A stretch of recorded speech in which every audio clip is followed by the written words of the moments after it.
Bring out our first guest, everyone. Now, I read this little boy's essay, and I fell in love. And so I thought it'd be hilarious to bring him up on the stage so he could read it to us all. Now, please welcome, if you will, Jimmy DeLuca, everyone.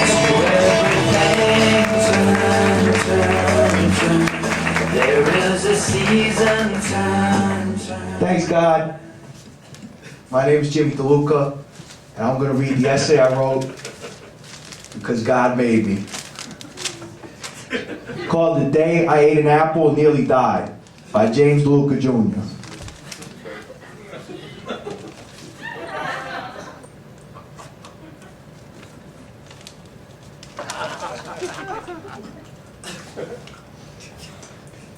One day, what happened was, I ate an apple and nearly died. The following is the amazing story about what happened.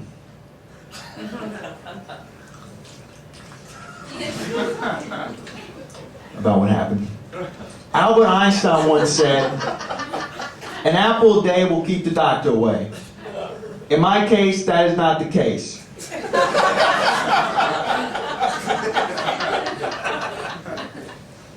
It all began on a cold, hot evening in the spring of 2007. I was with my friend Louis. Louis had found a case of apples under the FDR drive, so we decided to throw them in the water. We had a bet to see who could throw them further. I would have won, but the apples I threw didn't go far enough. I got gypped.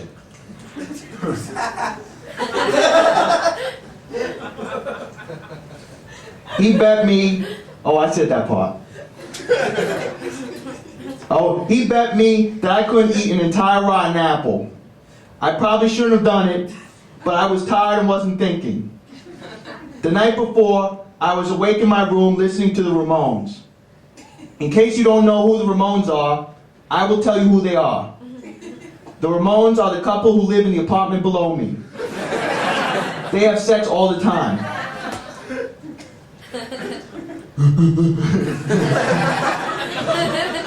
You like that part?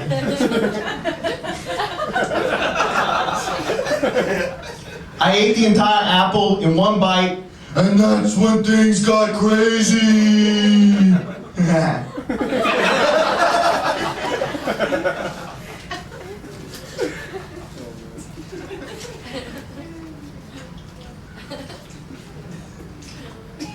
I couldn't feel my oxygen, so I tried to tell Louis.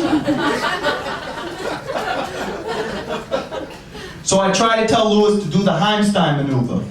The Heimstein maneuver is when you are choking and someone punches you in the stomach. First he started laughing, and then he got nervous and ran away. I fell to the ground, and here's the crazy part.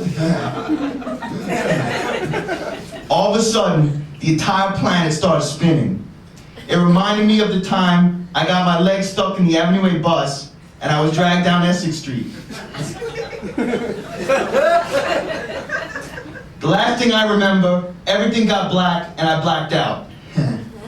I bet you're wondering if I died or not. The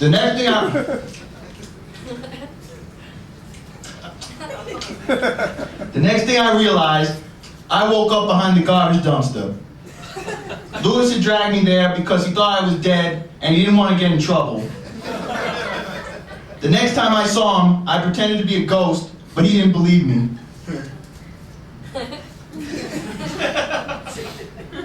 When I told my mother what happened, she told me, as a reward, that weekend we would go to the factory where they make Fig Newtons. Then I burned the tablecloth and she got angry and we didn't go. The end.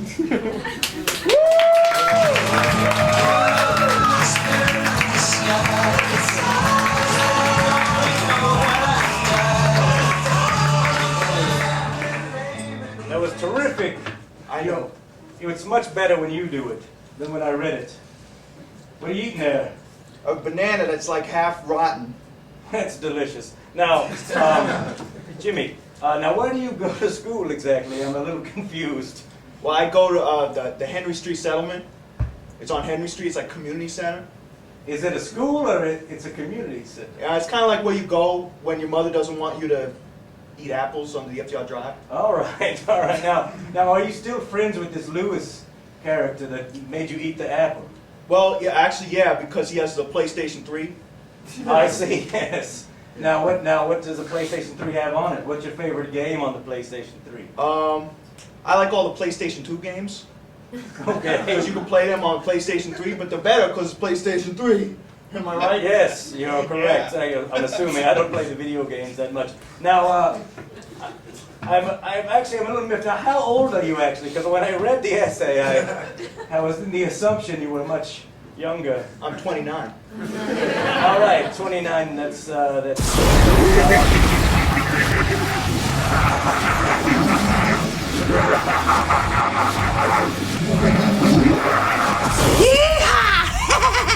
How's it floating, Bible butt? I thought your lame ass show could use a little heating up. Oh man, it's like looking in a mirror. What do you want, Eugene?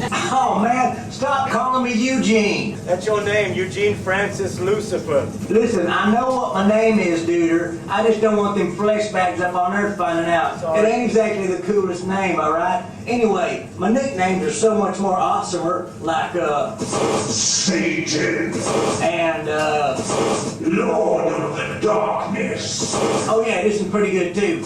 George W. Bush. That's some political humor for you. You know, like my good buddy Bill Maher, only, funny. Oh. What's wrong, Eugene? Man, I'm still hungover from a kick-ass Halloween party last month. Oh, man. I don't know if it was the tequila or the gasoline shots we were doing towards the end. Party, huh? I guess my invitation got lost in the mail again this year. Yeah, lost in the mail. That's probably what happened. Listen, man, that party was on the hook. Hitler was dressed like Napoleon, and Napoleon was dressed like Hitler. Now, is there something you want? I have to bring out my next guest, Eugene. Man, I gotta go anyway. I got this new cheese grater on HSC. I want to try this thing out on Jeffrey Dahmer's balls for a while. But before I go, I want to send a couple of shouts out to some dudes up there on Earth that got, let's just say, contractual obligations with me, like my boy Ryan Seacrest. You know, Ryan, I've helped a lot of talentless losers before, but you're my biggest success story. I am so proud of you. Keep up the mediocre work. I also want to say what's up to my boy George Clooney. Wait a second. Now I can understand Ryan Seacrest. I mean, there is no other excuse for that guy. But George Clooney seems to have it together, you know, on his own. He seems pretty well put together. Oh man, I didn't help him with his charisma. I ain't that powerful. I just helped him with his looks a little bit. Let me show you. This is what I did to him. Let's see, here's how he looks now. But before I did anything, he looked like this. Burn you later, cloud jockey.